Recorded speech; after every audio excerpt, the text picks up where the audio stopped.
All right, I did give you that precursor in terms of what to expect in the semi-finals of the MTN8. Now, to talk about these fixtures, we've roped in former Pirates striker Lehlohonolo Majoro, and joining us virtually is former Ajax Cape Town striker Nathan Paulse. Good morning, Nathan. He is going to be online with us shortly. Good morning to you, Major. How are you doing? Good morning. How are you? All right, so let's start this conversation by just saying, when you look at the quarterfinal stage, which fixtures would you say were the standout fixtures for you in terms of performance? I would say Pirates versus SuperSport, because we all know that Coach Gavin has tricks under his sleeves. So it was an interesting game. I thought SuperSport could have won it in the beginning of the match because they were more dominant. But I guess with the experience of Pirates, they managed to win 3-1.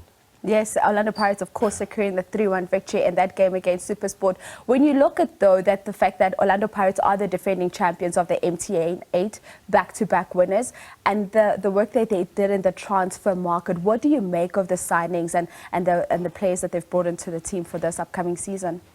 I think they really did a good job. Even now, like, they're still signing some few players. I think with the coach being with Pirates for long has given him an idea of what kind of players he needs, which areas does he still need to improve in order for them to challenge Sundowns. Sundowns has been dominating our league for far too long. Indeed. Let's bring Nathan into the conversation. Nathan, I was just asking Major first up, which was the standout fixture for him in the quarterfinals, and he says it's the Orlando Pirates SuperSport United. And for you, which fixture caught your eye in the quarters? I think all the fixtures. Morning guys. First of all, all the fixtures, but the one that stood out for me was the last one yesterday.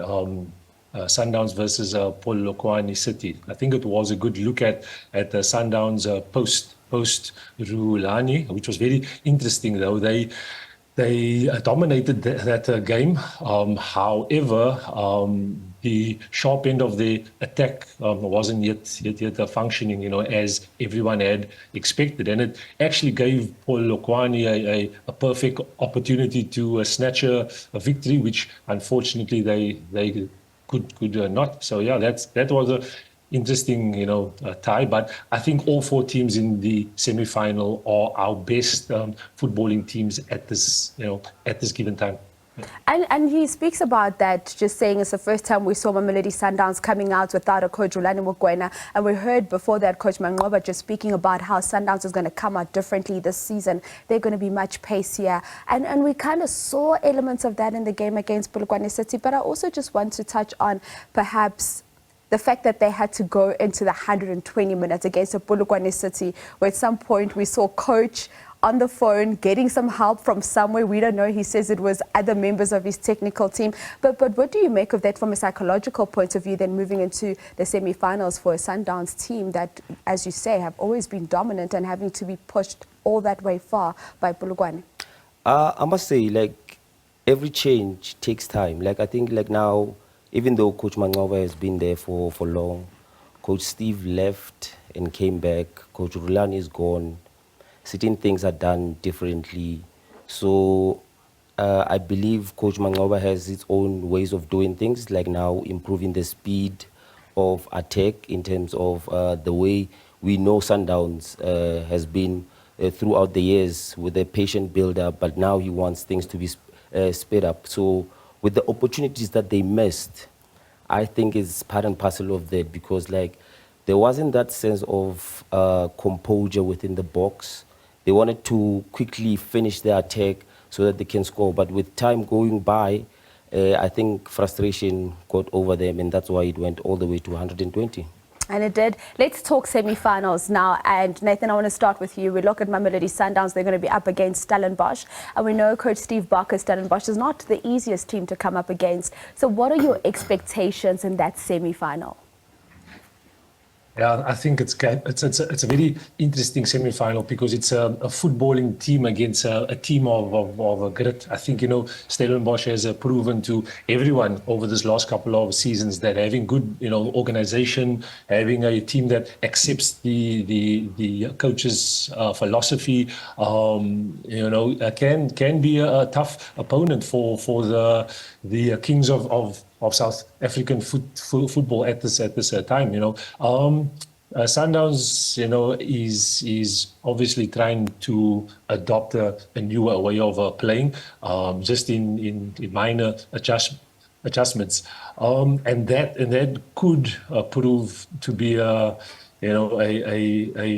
inside lane for Washington Stellenbosch, because they are much a different side than Washington Polokwane City. They are a tougher side. They better organized, have a bit more grit about it, and they have some players that can kill off a game like Reiners, etc. So it will be a tough match, and I think a lot hinges off of the first leg in Ridgeville. And if Sundowns can snatch a victory, then it makes for a very interesting tie down in the Cape, depending on the weather as well, which will play a factor here in the Cape. So, yeah.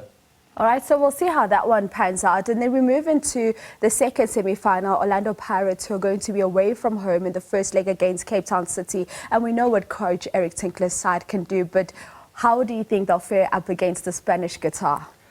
I'm very excited with the signings of Cape Town City. A lot of signings. A lot of them, and then a lot of experience also. I just wanted to see more of Makaringe, Domingo, with Mokocho there in the middle of the park.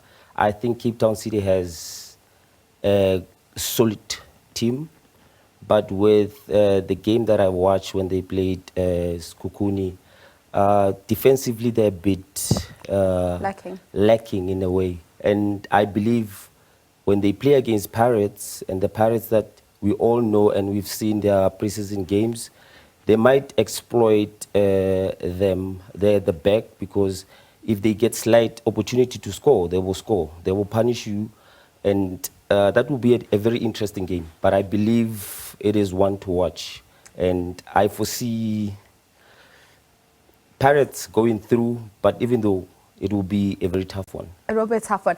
Quick one, let me ask you before I get your predictions in terms of who's going to make the final. What is it with players and playing against their former clubs? Because we speak now of Fortune, who will be coming up against the Orlando Pirates, and we saw what Bule did against them, scoring that goal, although not celebrating. Extra motivation? Yeah, I think there is that thing of like, you guys let go of me, so now I'm going to show you what you guys lost on. So it gives a bit of pressure depending on how you take it. Sometimes it can put you off. Sometimes it could be that extra motivation that you need within the game to have energy that no one has ever seen before. Okay, quick one, Nathan. Just the two teams that are in the final. Just give me the names.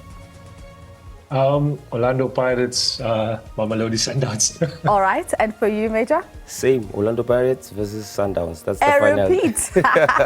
Well, we'll see how that one fares out for our two gents in studio, Lehlohonolo Majoro, as well as Nathan Paulse, saying it will be Orlando Pirates, the defending champions, that will face Mamelodi Sundowns in the final. Well, we'll have to wait for those semi-finals first before we determine that. Let's leave it there in terms of your sport news in this hour.